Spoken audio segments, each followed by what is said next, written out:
Hello, this is Catalytics and welcome to today's session. In today's brief video, we are going to see how we can leverage the SPSS platform to run logistic regression analysis. And so if you watch this video right to the very end, we are going to explore how we can be able to apply the concept of logistic regression in a clinical setting where we are trying to look at predictors of nephropathy. So we want to see among age, sex, educational status, alcohol intake, and smoking status. How do these predict nephropathy, ability to have kidney disease? So that is what we are going to do using these dummy data sets that we have.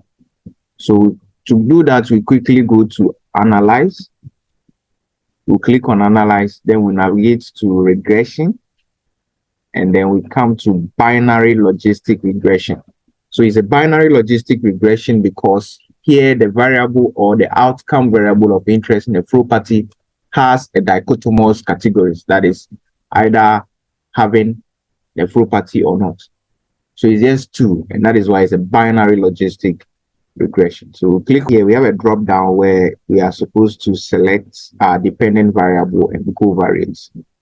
So we'll select nephropathy as our dependent variable, and then age as a covariate, sex as a covariate, educational status as a covariate, alcohol intake as a covariate, and smoking status as a covariate. We'll allow the method to be as enter, and then we'll click on category. Some of the variables are categorical in nature. So over here, we will have to select those that are categorical and then send them to the categorical covariates. And then we have opportunity to select or choose or indicate which of them would be used as the reference. So sex, which one should be used as reference? The default is that it regards the last category as a reference. So we can change it to the first and click on what? Change. And then we see that it has changed it to the first. Now, one advantage of the Stata platform is that you can change the references, not just the first and the last, but even if you want the middle one to be selected, you can equally do that. But apparently here we have the reference categories to be the first and the last. And so you can watch that video where we used, we can change the reference of regression model right here on this channel just to learn more. Then we'll click on OK to continue. And then we'll leave every other thing the way they are. And then we'll click on OK. So once we click on OK, we'll go to the output window to be able to have a look at what is displayed. So SPSS does a lot of things. So it does case processing summary. It does dependent variable encoding. Then it does categorical variable coding. And then it does the block building, beginning block.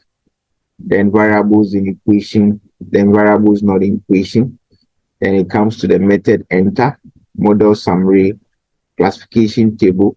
And finally, what we are interested in is the odds ratio, which is these values here. So we are interested in all these odds ratio and this significant level.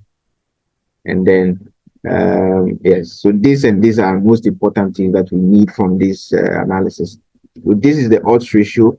So in interpreting this, we will say that for every unit increase in age, there is a corresponding 1.006 times increase in ability or the likelihood of getting nephropathy.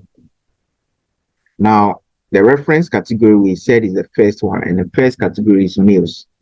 So females are about 7.4% or have a 7.4% increased odds of nephropathy compared to males. How did we arrive at that? We simply subtract 1 from this. So 1.074 minus 1, it will give us 0.074. When we multiply that by 100, that is 7.4. So So there's a 7.4% increased odds of getting nephropathy or developing nephropathy among females compared to the reference category, which is the males. Now, when it comes to educational status, the reference is the first, which is no educational level. And so when we come to this, you realize that all the odds ratios here are less than 1. And so this seems to be protective, or there's a reduced odds of having nephropathy among all these categories. So simply you subtract this from 1 or 1 from this, which will give you negative. So negative means there's a reduced odds. When we subtract this from 1, we have about 0.141. And so there's about 14.1% reduced odds of getting of the second category, or those with primary level of education having or developing nephropathy compared to the reference category, which is those without education.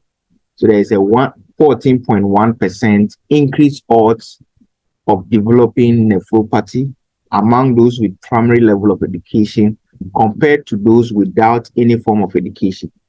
Then you can do the same for the various categories. And when we come to alcohol too is less than 1. So we subtract 1 from here, it gives us negative 0.28 or 273 thereabouts.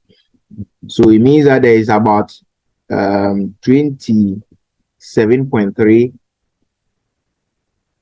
reduced odds of developing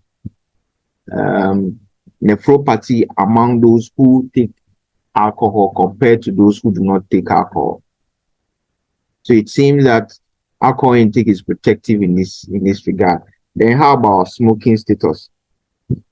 Those who smoke have about 8.404 times increased odds of developing nephropathy compared to those who do not smoke.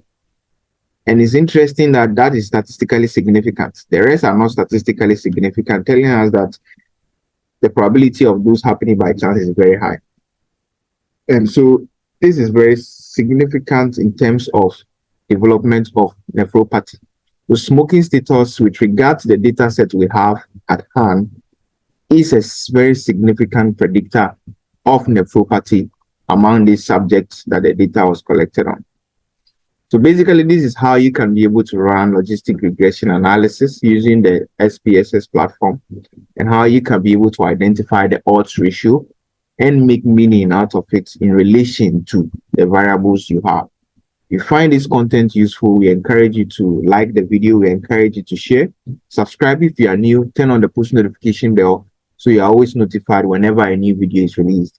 Until we meet again on our next one, this is Catalytics, and it's a bye.